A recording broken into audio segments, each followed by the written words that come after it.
समागत्य वेदरूपमनामयं तुष्टावपरया भक्ता वालखिल्यादिभिर्वृतं देवसुरैः सदा वन्द्यं ग्रहैश्च परिवेष्टितं ध्यायन् स्तवन् पठन् नाम यः सूर्यकवचं सदा।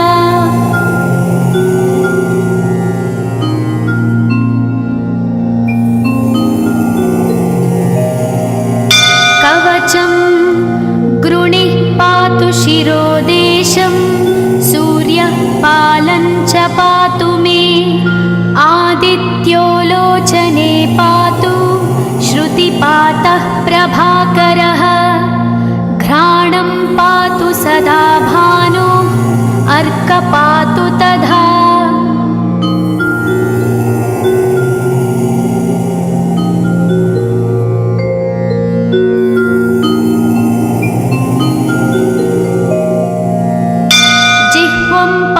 जगन्नाथः कण्ठं पातु विभावसु स्कन्धौ ग्रहपतिः पातु भुजौ पातु प्रभाकरः अहस्करः पातु हस्तौ हृदयं पातु भानुमान्।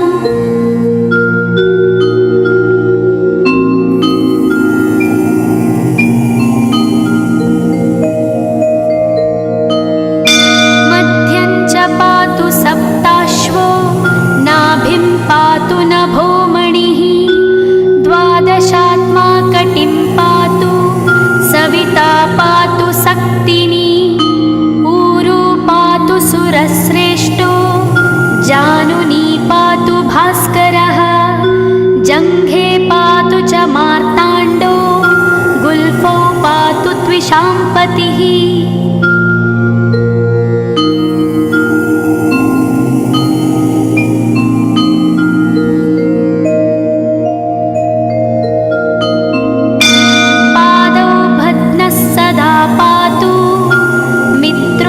सकलं वपुः वेदत्रयात्मकः स्वामिन् नारायण जगत्पते आयतयामं तं कञ्ची द्वेदरूपः प्रभाकरः स्तोत्रेणानेन सन्तुष्टो वालखिल्यादिभिर्वृतः।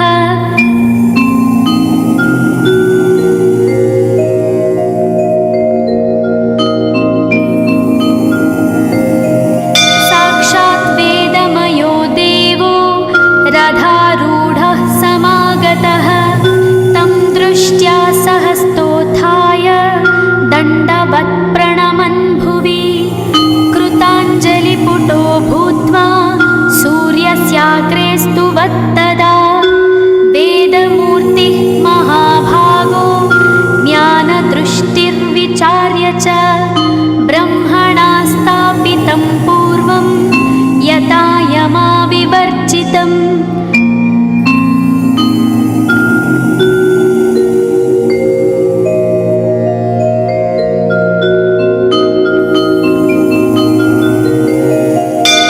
सत्त्वप्रधानं शुक्लाख्यं वेदरूपमनामयं शब्दब्रह्ममयं वेदं सत्कर्म ब्रह्मवाचकम् मुनिमध्यापयामास प्रथमं सविता स्वयं तेन प्रथमदत्तेन वेदेन परमेश्वरः यज्ञवल्क्यो मुनिश्रेष्ठः कृतकृत्यो भवत्तदा।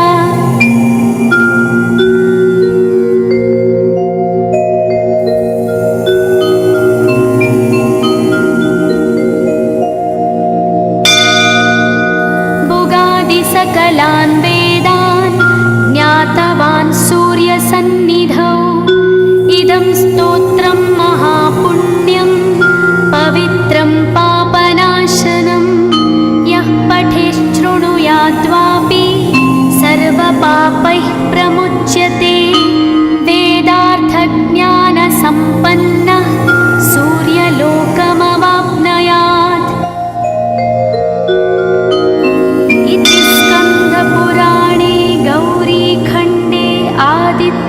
कवचं सम्पूर्णम्।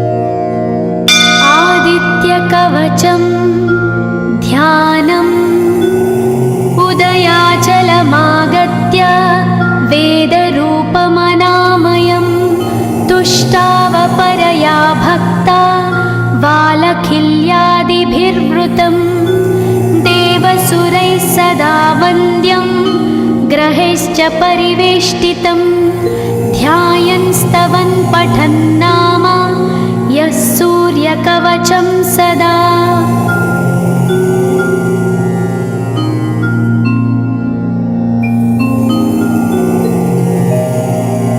कवचं गृणिः पातु शिरोदेशं सूर्यः पालं च पातु मे आदित्यो लोचने पातु श्रुतिपातः प्रभाकरः घ्राणं पातु सदा भानो अर्क पातु तथा।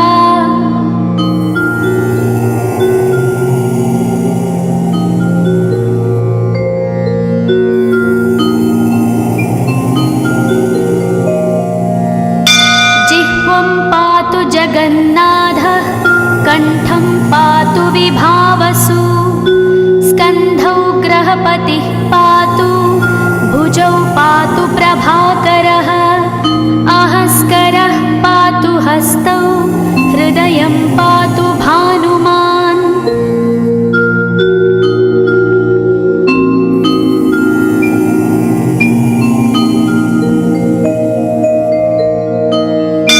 मध्यं च पातु सप्ताश्वो नाभिं पातु नभोमणिः द्वादशात्मा कटिं पातु सविता पातु सक्तिनी ऊरू पातु सुरश्रेष्ठो जानुनी पातु भास्करः जङ्घे पातु च मार्ताण्डो गुल्फौ पातु त्विषाम्पतिः।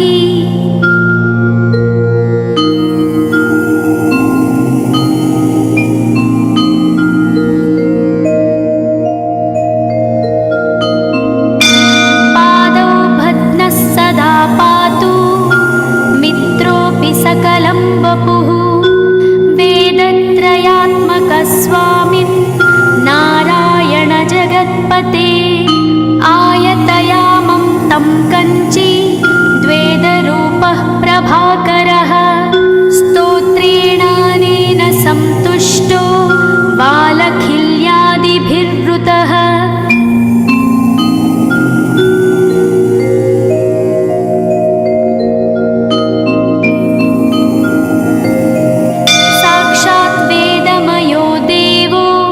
रथारूढः समागतः तं दृष्ट्या सहस्तोत्थाय दण्डवत् प्रणमन् भुवि कृताञ्जलिपुटो भूत्वा सूर्यस्याग्रे स्तुवत्तदा वेदमूर्तिः महाभागो ज्ञानदृष्टिर्विचार्य च ब्रह्मणा स्थापितं पूर्वं यथा यमाविवर्जितम्।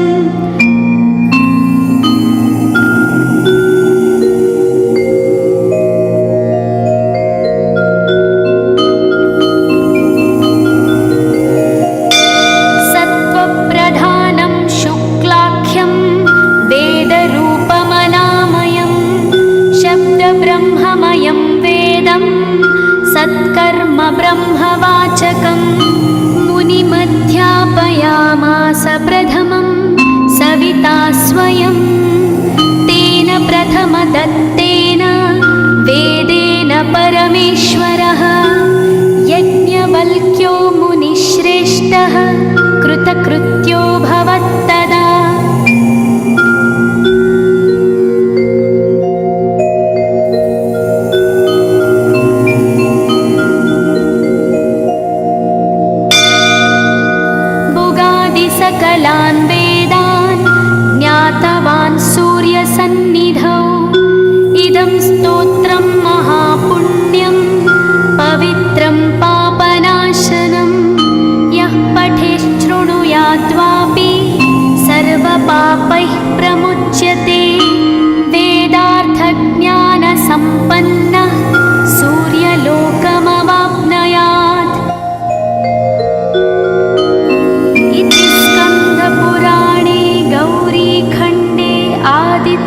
कवचं सम्पूर्णम्।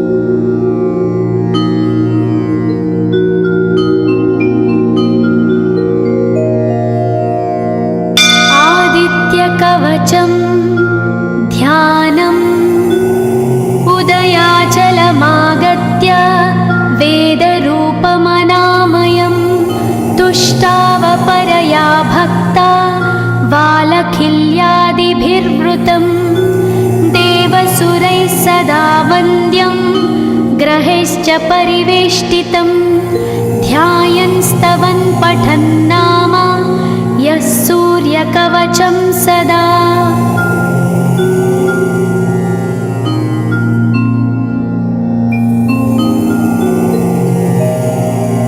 कवचं गृणिः पातु शिरोदेशं सूर्यः पालं च पातु मे आदित्यो लोचने पातु श्रुतिपातः प्रभाकरः घ्राणं पातु सदा भानो अर्क पातु तथा।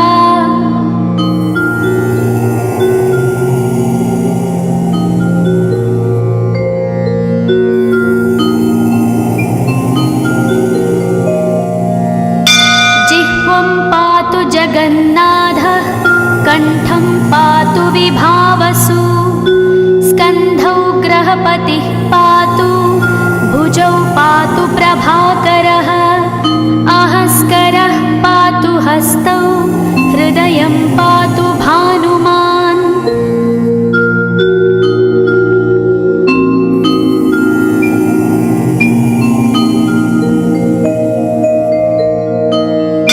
मध्यं च पातु सप्ताश्वो नाभिं पातु नभोमणिः द्वादशात्मा कटिं पातु सविता पातु सक्तिनी ऊरू पातु सुरश्रेष्ठो जानुनी पातु भास्करः जङ्घे पातु च मार्ताण्डो गुल्फौ पातु त्विषाम्पतिः।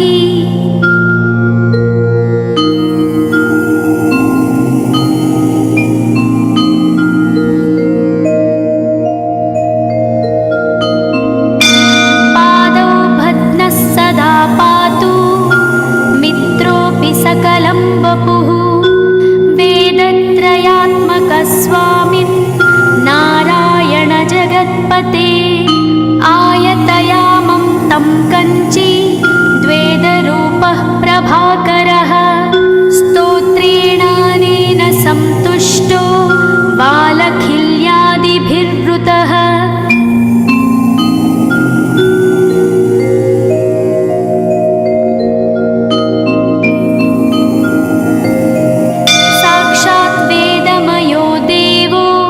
रथारूढः समागतः तं दृष्ट्या सहस्तोत्थाय दण्डवत् प्रणमन् भुवि कृताञ्जलिपुटो भूत्वा सूर्यस्याग्रे स्तुवत्तदा वेदमूर्तिः महाभागो ज्ञानदृष्टिर्विचार्य च ब्रह्मणा स्थापितं पूर्वं यथा यमाविवर्जितम्।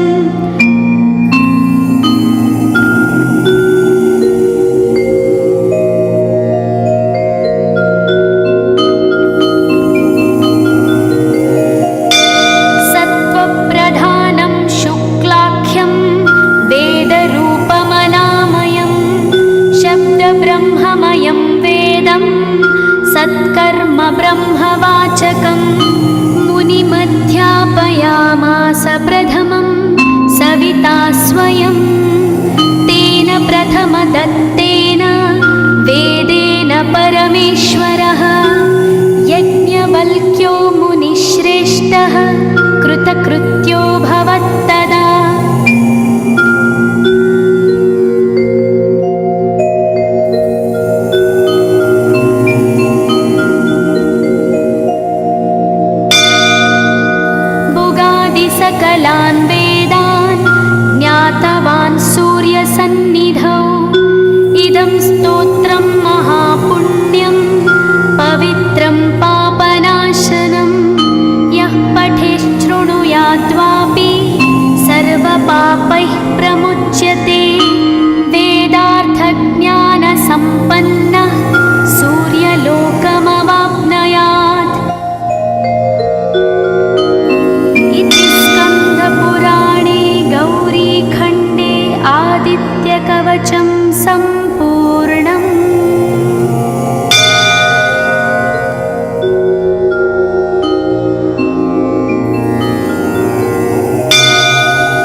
सूर्यकवचं ध्यानम् उदयाचलमागत्य वेदरूपमनामयं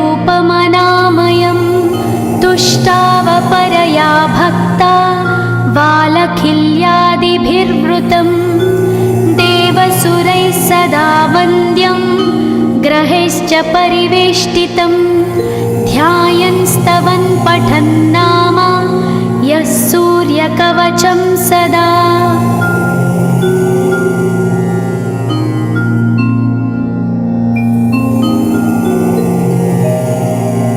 कवचं गृणिः पातु शिरोदेशं सूर्यः पालं च पातु मे आदित्यो लोचने पातु श्रुतिपातः प्रभाकरः घ्राणं पातु सदा भानो अर्कपातु तथा।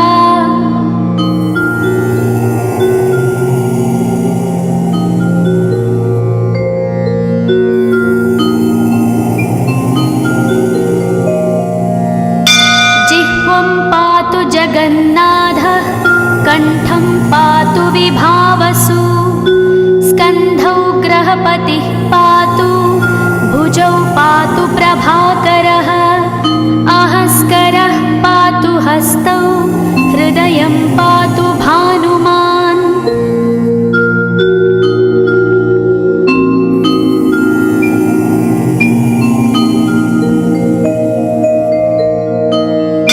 मध्यं च पातु सप्ताश्वो नाभिं पातु नभोमणिः द्वादशात्मा कटिं पातु सविता पातु सक्तिनी ऊरू पातु सुरश्रेष्ठो जानुनी पातु भास्करः जङ्घे पातु च मार्ताण्डो गुल्फौ पातु त्विषाम्पतिः।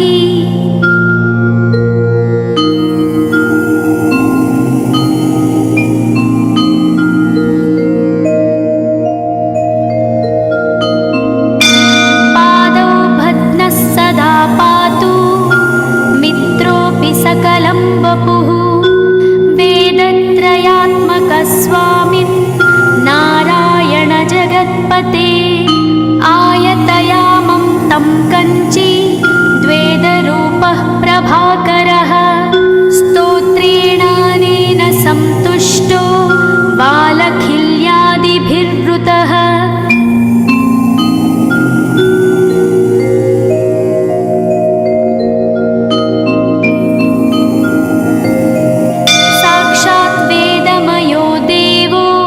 रथारूढः समागतः तं दृष्ट्या सहस्तोत्थाय दण्डवत् प्रणमन् भुवि कृताञ्जलिपुटो भूत्वा सूर्यस्याग्रे स्तुवत्तदा वेदमूर्तिः महाभागो ज्ञानदृष्टिर्विचार्य च ब्रह्मणा स्थापितं पूर्वं यथा यमाविवर्जितम्।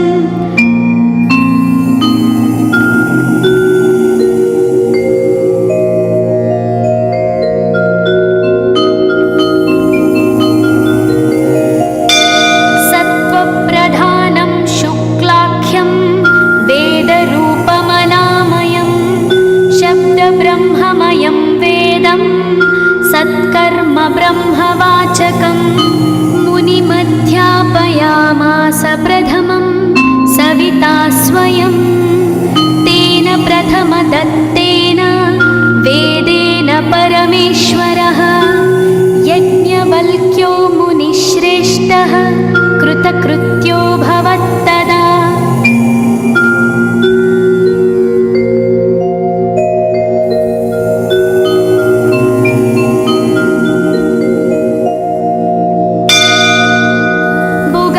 सकलान् वेदान् ज्ञातवान् सूर्यसन्निधौ इदं स्तोत्रं महापुण्यं पवित्रं पापनाशनं यः पठेच्छृणुयाद्वापि सर्वपापैः प्रमुच्यते वेदार्थज्ञानसम्पन्नः सूर्यलोकमवाप्नुयात्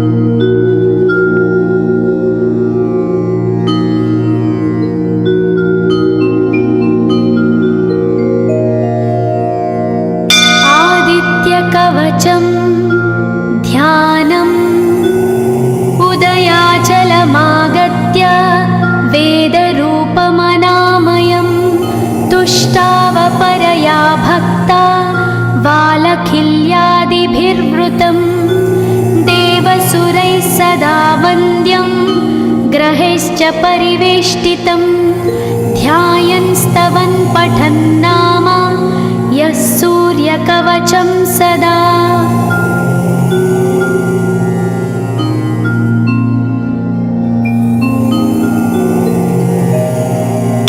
कवचं गृणिः पातु शिरोदेशं सूर्यः पालं च पातु मे आदित्यो लोचने पातु श्रुतिपातः प्रभाकरः घ्राणं पातु सदा भानो अर्कः पातु तथा।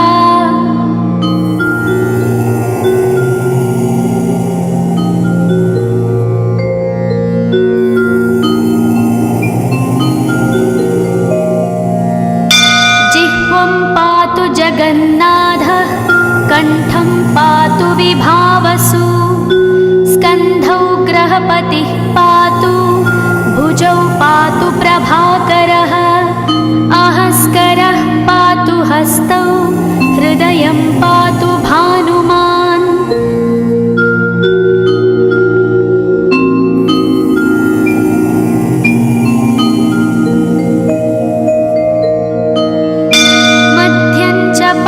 सप्ताश्वो नाभिं पातु नभोमणिः द्वादशात्मा कटिं पातु सविता पातु सक्तिनी ऊरू पातु सुरश्रेष्ठो जानुनी पातु भास्करः जङ्घे पातु च मार्ताण्डो गुल्फौ पातु त्विषाम्पतिः।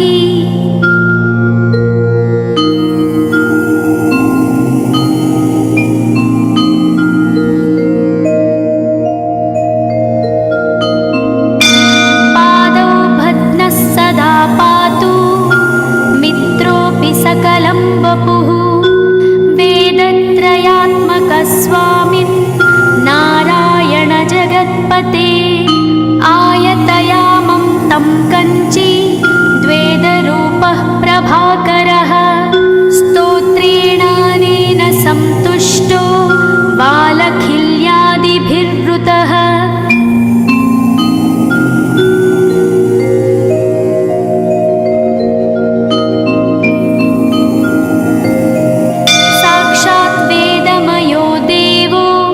रथारूढः समागतः तं दृष्ट्या सहस्तोत्थाय दण्डवत् प्रणमन् भुवि कृताञ्जलिपुटो भूत्वा सूर्यस्याग्रे स्तुवत्तदा वेदमूर्तिः महाभागो ज्ञानदृष्टिर्विचार्य च ब्रह्मणा स्थापितं पूर्वं यथा यमाविवर्जितम्।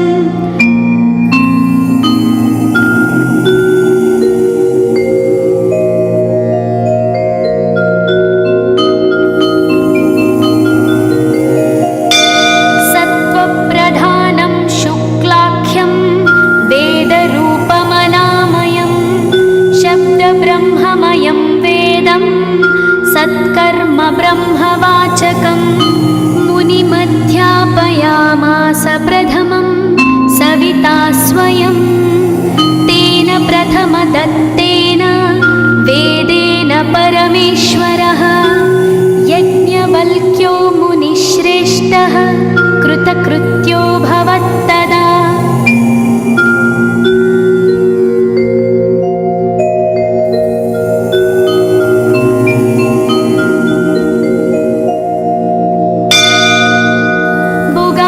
सकलान् वेदान् ज्ञातवान् सूर्यसन्निधौ इदं स्तोत्रं महापुण्यं पवित्रं पापनाशनं यः पठेत् शृणुयाद्वापि सर्वपापैः प्रमुच्यते वेदार्थज्ञानसम्पन्नः सूर्यलोकमवाप्नुयात्। स्कन्दपुराणे गौरीखण्डे आदित्यकवचं सम्पूर्णम्।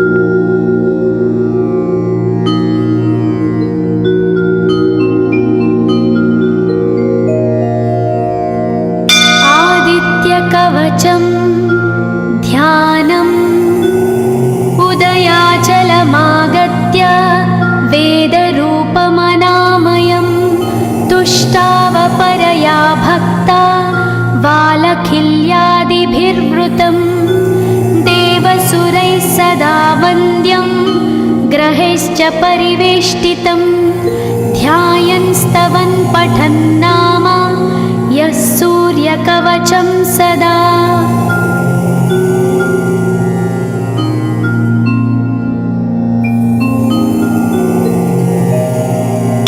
कवचं गृणिः पातु शिरोदेशं सूर्यः पालं च पातु मे आदित्यो लोचने पातु श्रुतिपातः प्रभाकरः घ्राणं पातु सदा भानो अर्कपातु तथा।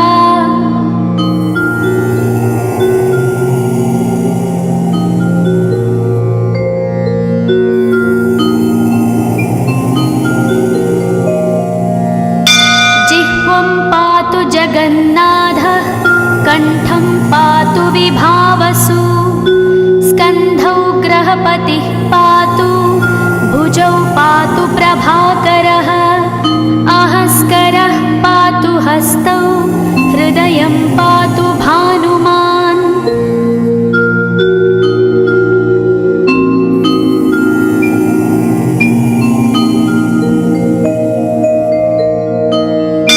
मध्यं च पातु सप्ताश्वो नाभिं पातु नभोमणिः द्वादशात्मा कटिं पातु सविता पातु सक्तिनी ऊरू पातु सुरश्रेष्ठो जानुनी पातु भास्करः जङ्घे पातु च मार्ताण्डो गुल्फौ पातु त्विषाम्पतिः।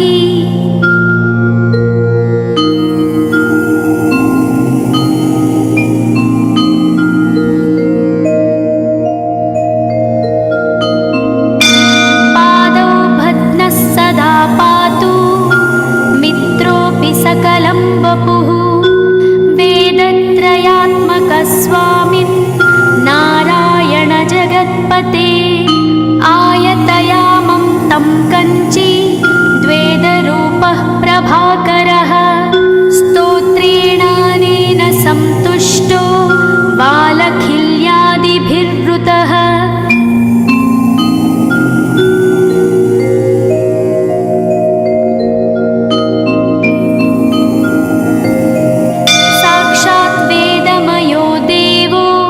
रथारूढः समागतः तं दृष्ट्या सहस्तोत्थाय दण्डवत् प्रणमन् भुवि कृताञ्जलिपुटो भूत्वा सूर्यस्याग्रे स्तुवत्तदा वेदमूर्तिः महाभागो ज्ञानदृष्टिर्विचार्य च ब्रह्मणा स्थापितं पूर्वं यथा यमाविवर्जितम्।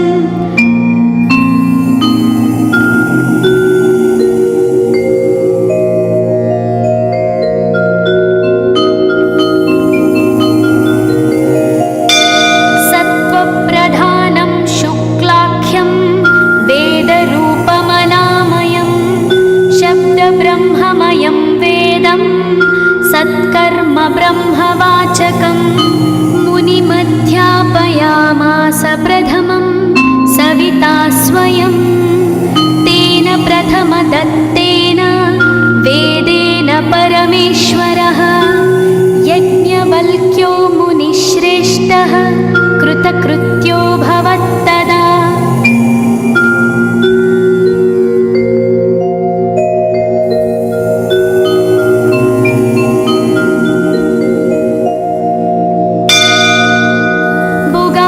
सकलान् वेदान् ज्ञातवान् सूर्यसन्निधौ इदं स्तोत्रं महापुण्यं पवित्रं पापनाशनं यः पठेच्छृणुयाद्वापि सर्वपापैः प्रमुच्यते वेदार्थज्ञानसम्पन्नः सूर्यलोकमवाप्नुयात्।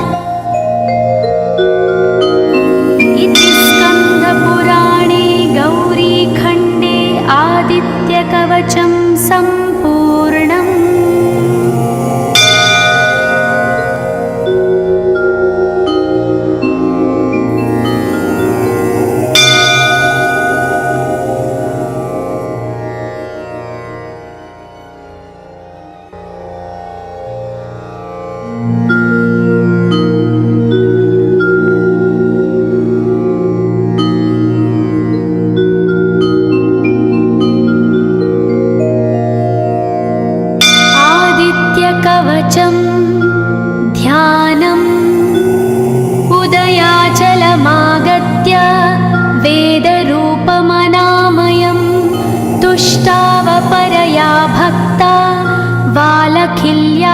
सूर्यसूर्यादिभिर्वृतं देवसुरैः सदा वन्द्यं ग्रहैश्च परिवेष्टितं ध्यायन् स्तवन् पठन् नाम यः सूर्यकवचं सदा।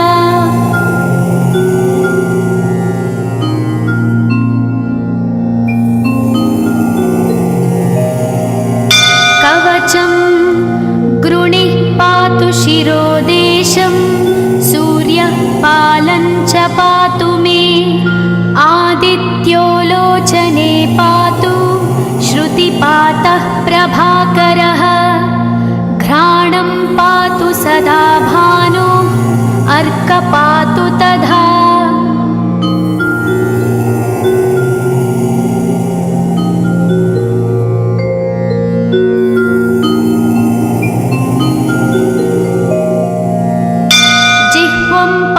जगन्नाथः कण्ठं पातु विभावसु स्कन्धौ ग्रहपतिः पातु भुजौ पातु प्रभाकरः अहस्करः पातु हस्तौ हृदयं पातु भानुमान्।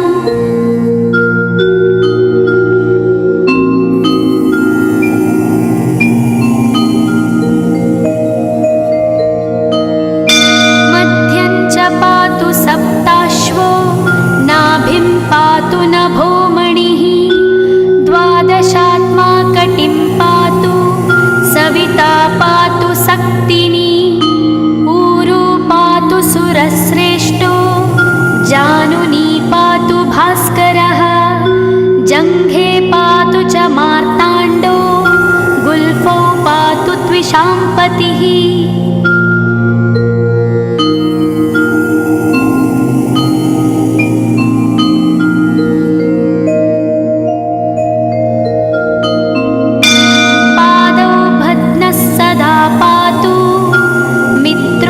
सकलं वपुः वेदत्रयात्मकस्वामिन् नारायण जगत्पते आयतयामं तं कञ्ची द्वेदरूपः प्रभाकरः स्तोत्रेणानेन सन्तुष्टो बालखिल्यादिभिर्वृतः।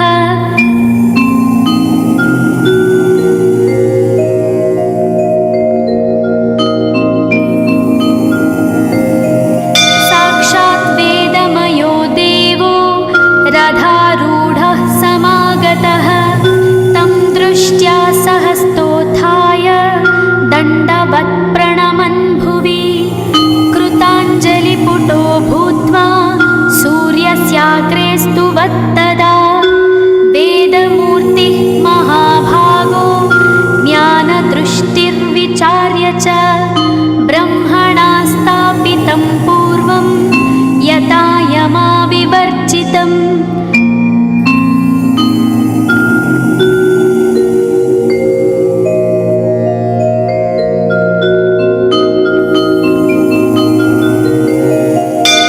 सत्त्वप्रधानं शुक्लाख्यं वेदरूपमनामयं शब्दब्रह्ममयं वेदं सत्कर्म ब्रह्मवाचकं मुनिमध्यापयामास प्रथमं सविता स्वयं तेन प्रथमदत्तेन वेदेन परमेश्वरः यज्ञवल्क्यो मुनिश्रेष्ठः कृतकृत्यो भवत्तदा।